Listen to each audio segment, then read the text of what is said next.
Hello Professor, good evening to all of you. In this video, me and my group members will talk about a case that is totally based upon Bank of Montreal versus Duguid. If I talk about this case, actually this case is a legal dispute over financial liability and undue influence in a loan agreement.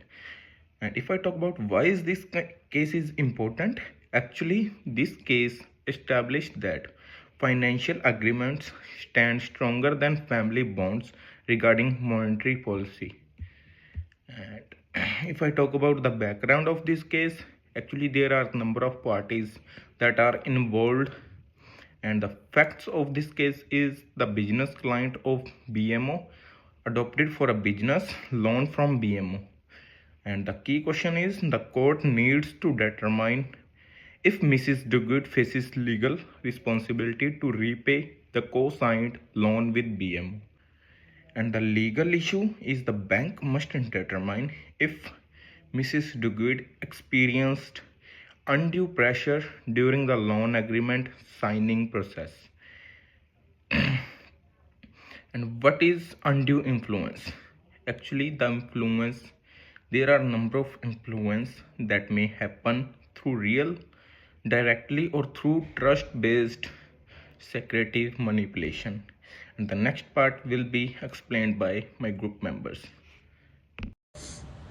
Mr. Duke took the voluntary decision to sign the document. None of the documentation shows that threat or force were used, nor did it contain any destructive elements.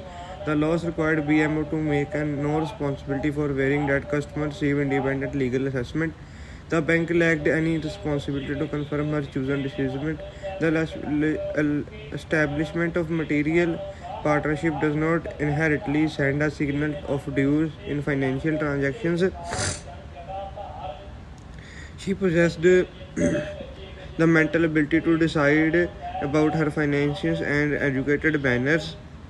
The woman expressed concern from her spouse to financialize the loan agreement.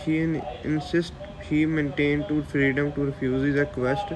The PMO Financial Group should have required Mr. Duke to have attorney representation from someone both independent and trained in legal matters. Financial institution may responsibility to dedicate attempt at exploitative financial transaction. The court must acknowledge when power differs exist between parties who enter financial agreement. People frequently support financial choices despite not having equivalent knowledge about them. Now my other group mate will describe further. Ruled in favor of BMO. Through the signature on the agreement, Mr. Duguid legally bound herself to the contract terms. No automatic presumption of undue influence. When it comes to spousal guarantee, the law does not make any assumption about conscience. One must prove undue influence by using concentrate evidence to support the agreement.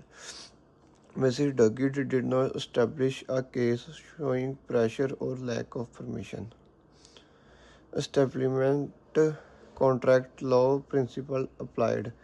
Barclay Bank plc v O'Brien UK case. Similar undue influence claiming in bank.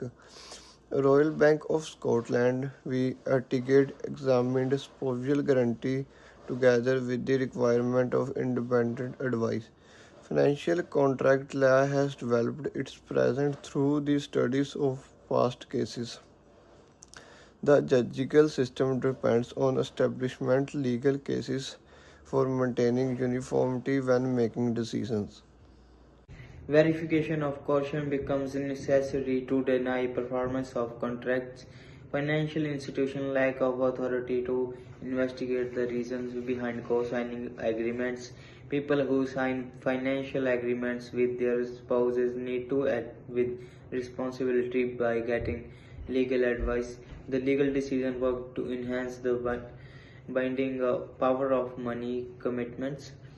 Bank received better understanding about what they needed to do regarding spousal guarantee obligations.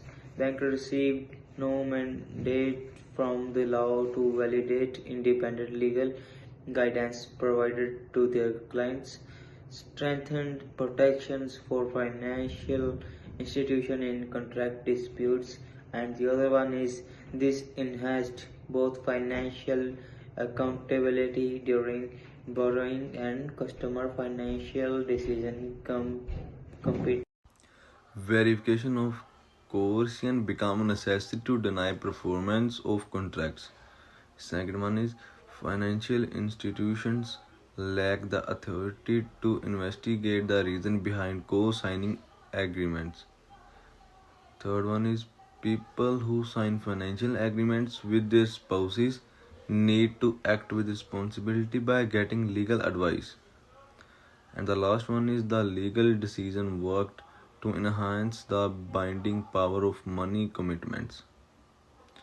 And the second part is bank received better understanding about what they needed to do regarding spousal guarantee obligations. Second one is banks received to mandate from the law to validate independent legal guidance provided to their clients. Third one is strengthen protection for financial institutions in contract disputes. And the last one is this enhanced both financial accountability during borrowing and customer financial decision competence. Okay, thank you. Hello, my name is Gagandeep Singh and I am going to discuss about the arguments against the ruling. The first problem with the ruling. Banks should encourage or ensure co-signers fully understand their responsibilities. Undue influence in financial agreements is hard to prove. Some argue banks should protect vulnerable borrowers. Spouse may feel pressure to sign or become a co-signer, raising fairness corners. The suggestion content is banks should have to provide extra protection for their co-workers, co-signers. High-risk causes may require independent legal advices.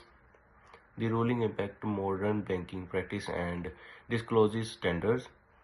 Legal changes should prevent co-signers from being exploited. Law should better protect finally dependent and financially dependent spouses. And this is the end of our group assignment. Thank you.